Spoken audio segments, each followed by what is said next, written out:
So, we got a bit to talk about, mainly the Raiden Shogun banner and the weapon banner. We're going to do a double in this video because why not? So yeah, we're going to talk about both banners in this video, and we've not done a must pull, a pull, don't pull, you know, because it's an interesting situation which will benefit most people, for sure, but yeah, there's something to be worried about. But yeah, if you guys enjoy this kind of videos and you want to support me, feel free to sub, but yeah, anyways, let's get into it. So, we can find it in notices in-game. And here we go, we see the event wish, Reign of Serenity, booster by 4, the Raiden Shogun, obviously. Now, this banner looks really cool. Like, the background is much nicer than some of the other ones we've had recently. Like, this one's actually got like a full image in the background. But let's talk about the elephant in the room here. Xiangling, Sucrose. I was expecting Noelle with this one, but I'm happy that it's Sucrose, and I'll explain that in a bit, and Kujou Sara.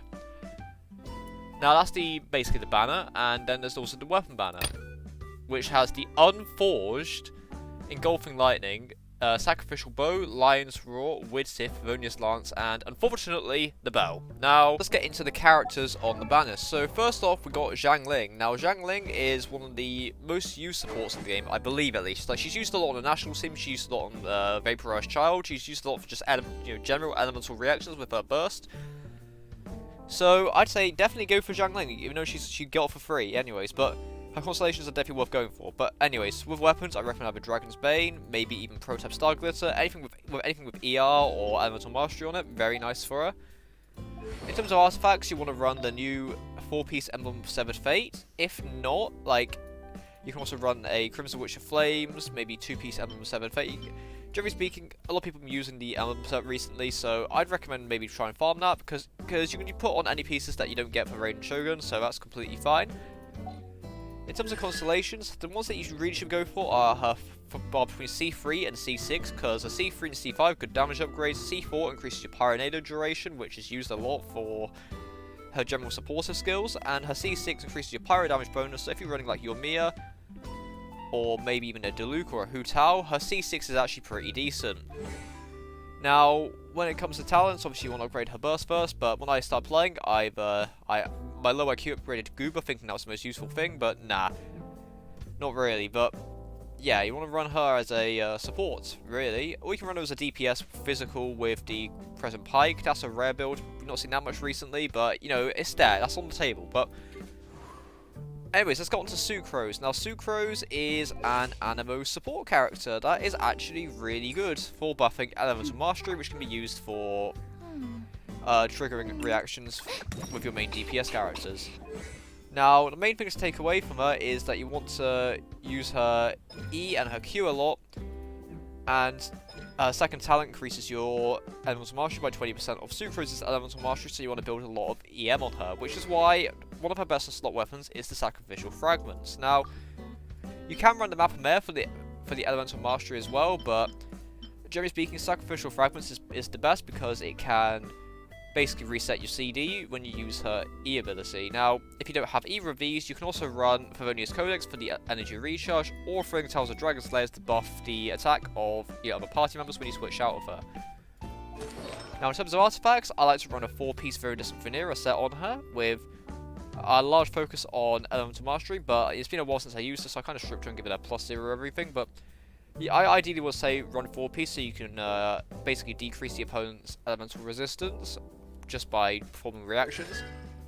And in terms of constellations, C1 is probably one of her best ones. Like, if you're going to run a Sucrose, she's not that great until you get her C1. When you get her C1, she's really nice to have.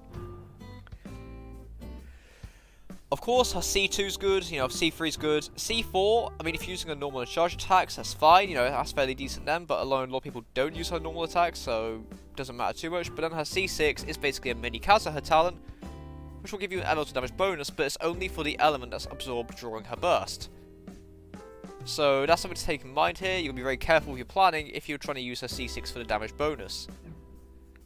But then we can get on to Kujou Sara. Now, Kujou Sara is a Electro Bow user. I've never heard of one of those before, but her main gist is that she's basically Bennett too, but not really at the same time. She can buff your teammates' attack based on her base attack, and that's what a lot of people use Bennett for, as well as the healing, but Kujou can't heal, but it's fine because her attack boost is on her E, which is a big game changer since Bennett is on his burst, so you have to buff his burst for it. But For Kujou, you press E, you charge attack someone, it drops a thing on the floor, it creates an AoE in the exact same radius, I believe, as Ben's ult, and your character's attack is increased by her base attack.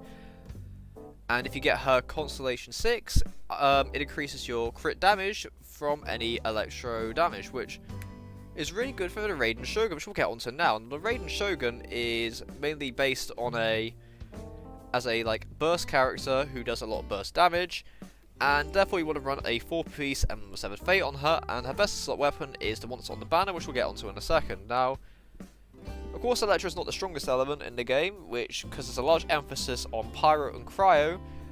But hey, you know, having something that's Electro, as well as being the Electro Archon, I think it's very fun. I'm going to be pulling for a day 1.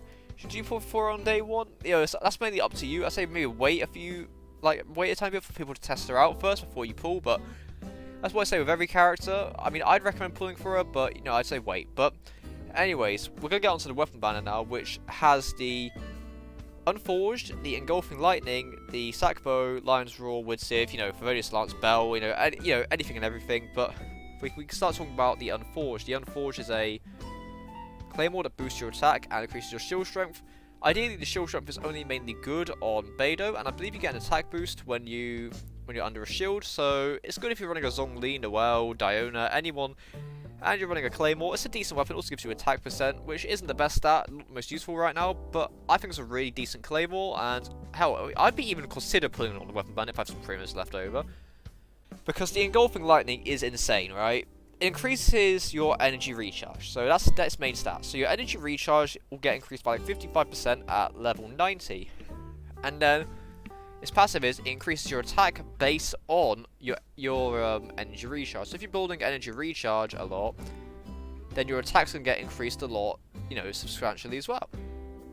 Now you can get a bonus of 80% this way, but you know, that's fine. And then when you use your burst, you get extra energy recharge, so you gain even more ER when you use your burst, which I believe will also stack with your attack, so you get even more attack. Overall, it's a really good weapon, and I might even pull for it. Like, I know I don't pull a weapon banner, so you might be saying, Fred, that's crazy, you never pull, but look, if I have some premiums left over, I'm going for this, right? Because as much as I want Sangonomiya, right, these weapons are too good to pass up. Anyways, when it comes to the things, the Sacrificial Bow, really decent weapon. It's good for Diana, best of slot for her. You know, energy recharge, it resets her cooldown, best of slot. Widsith, really good on Mona, he's really good on Yanfei. I'd recommend, you know, using it. Lion's Roar, best in slot for Keqing. Well, not best in slot, but it's one of the best like budget weapons for Keqing if you don't have the black swords or any other 5-star ones, or like Promold or Jade or anything. Yeah, Lion's Roar is pretty decent. Favonius Lance is good for Xiangling. Maybe you can use it on Bow if you want to. And the Bell, just don't even bother, right? Anyways, weapon banner, overall, I give that a solid like 7 out of 10. I might pull on it, and you know, that's rarity for me since I've never pulled on a weapon banner. But yeah. Anyways, what do you guys think about these banners? Because I think they're definitely alright. Like, if there's any way I can improve it, maybe not put Xiangling on the banner, but hey, you know, I think it's actually a really good banner to pull on. And you know, just to let everyone know, I'm going to be pulling for Raiden day 1. I'm going to pull for her, like, the second I wake up in the morning, I'm getting on my PC and pulling for her. I don't know if I'll stream it or not. If you want me to stream it, let me know down below, because I'll consider it, but I don't know if I'll be able to play much else, because I got work that day of the week, so it'll be 50-50 if I can stream for that long, but I'm going to go in for with at least 90 pulls, so I'm going to at least get a 5-star, whether or not it's Raiden or not, I don't know, but yeah, I mean, I hope you all have a great day wherever you are, everyone. And I want you all to take care, and I'll see you guys in another video really soon. Just have a good